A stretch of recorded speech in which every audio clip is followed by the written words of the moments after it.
My country, Ghana, remains steadfast in its pursuit of gender equality and the empowerment of our women. Under my leadership and in my capacity as the African Union champion for gender and women's empowerment, the government of Ghana has continued to take decisive steps to mainstream gender across our national development policies. We've achieved historic milestones, including the election of Ghana's first female vice president and the unprecedented appointment of women to leadership positions in government, the judiciary,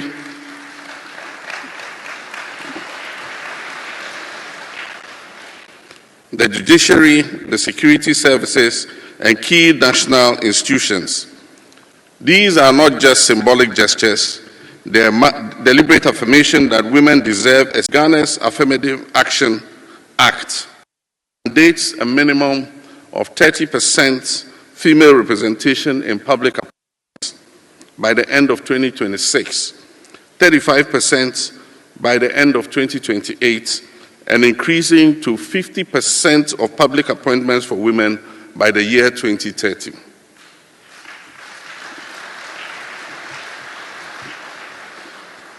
To further empower women economically, Ghana is establishing a Women's Development Bank to provide low-interest loans,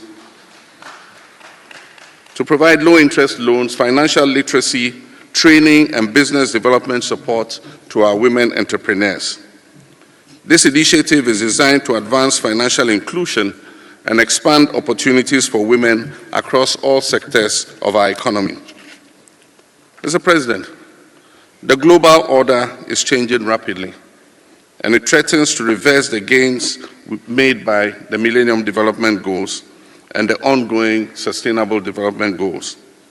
The global multilateral order and our rules-based trading systems are being jettisoned and are giving way to more unilateral actions by some global players.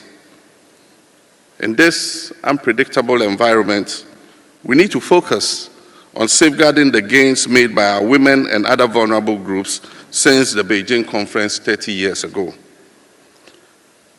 The African woman is particularly vulnerable, and I wish to use this platform to call on my colleague African leaders to focus on the welfare and empowerment of. Mr. President, ladies and gentlemen, we've achieved gender parity in school enrollment. Girls are going to school and staying in school.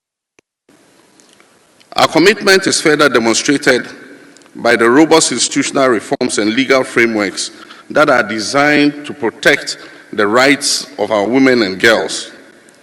We've strengthened critical agencies, including the Ministry of Gender, Children, and Social Protection, the Domestic Violence and Victim Support Unit of the Ghana Police Service, the Domestic Violence Secretariat, and the Specialized Domestic Violence Courts. Sustained budgetary allocations have improved their capacity to deliver justice, protection, and social support to survivors of gender-based violence. We've also expanded many social intervention programs that directly benefit women and girls, and among these are the Livelihood Empowerment Against Poverty program. And as part of this policy, we target female-headed households. The Ghana School Feeding Program, which sources food locally and improves nutrition and school retention, especially for girls. A policy that reserves 50% of microfinance and small-scale loans funding for women entrepreneurs. Nationwide distribution of sanitary pads for schoolgirls to address their menstrual health and also prevent absenteeism from school. Free tertiary education for persons with disability, especially women, and the no academic fee stress policy for first-year tertiary students. The Ghana Medical Care Trust Fund, which is soon to start, will also ensure equitable access.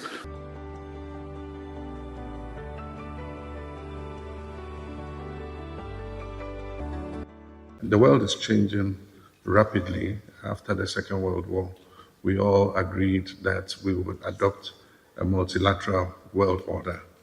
Unfortunately, some countries have decided to act unilaterally, both in terms of their relationship with other countries, but also in terms of destroying the rules-based World Trade Order that we all had agreed to. And so countries are slapping tariffs unilaterally on other countries. My own country, Ghana, has not been spared. We've been slapped with 15% tariffs, but I'm sure that is far less than China has been slapped with. And so it's creating a lot of confusion and unpredictability in the whole world. But this is a time that countries that have shared values must stand together. And Ghana and China have had shared values. We have voted in international organizations on the same side. And so as the world becomes more unpredictable, there's a time that countries like Ghana and China and other willing partners that believe in multilateralism should stand even closer together. And we appreciate the work that China is doing in that regard. Let me congratulate China and to thank you for the support you continue to give to Africa through FOCAC and the Belt and Drive Initiative. These programs are opening up infrastructure that facilitate trade, especially Africa has adopted the African Continental Free Trade Area. And so it becomes important that we put in the infrastructure, the railways, the ports, the roads, to be able to exchange goods between African countries. And China has been one of the countries that has assisted in this regard. The reason why I am saying I believe in President John Mahama vision is this. President Mahama has been a minister before. He has been a vice president before. He has been a president before. And he has come back a president again.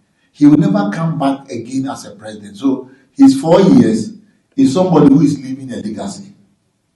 So such a person is something to leave a remarkable thing to call that during his time, this and this is what is happening. So he is the man now doing things that when you associate your ideas with him, it resonates. And by my calculation, as a businessman, this is the best time to strike. In business, you look at the best time to strike. And this is the best time. I've done a lot of businesses. So I started selling on the street. I've done every business before. I've been a shoemaker before. I've sold jewelries. I've sold everything on the street. I've been a commissioner agent, and that is how it is. So the life story is giving you an idea. It came into a time that sanitation issues were challenging in Ghana, and then I have to resolve in going to sanitation business by God's design. One day I've gone somewhere praying to God for direction, and then during the direction, I saw a very beautiful building using the collected trash, and then I have to resolve it to that. So I have come to China here to buy T-shirts, and I met my brother Stephen here. Met my brother Stephen here, and then through God's own design, we were going to one of the market to buy T-shirt. It was election, and on the street of China, I saw a tricycle using and collecting refuse, and the idea and the vision I got during the prayer came into it, and then God changed my mind to use the money that was going to buy the T-shirt, bought some food. The reason why I am saying I believe in President John Mahama vision is this. President Mahama has been a minister before. He has been a vice president before. He has been a president before. And he has come back a president again. He will never come back again as a president. So his 4 years is somebody who is leaving a legacy. So such a person is something to leave a remarkable thing to call that during his time, this and this is what is happening. So he's the man now doing things that when you associate your ideas with him, it resonates. And by my calculation, as a businessman, this is the best time to strike. In business, you look at the best time to strike. And this is the best time.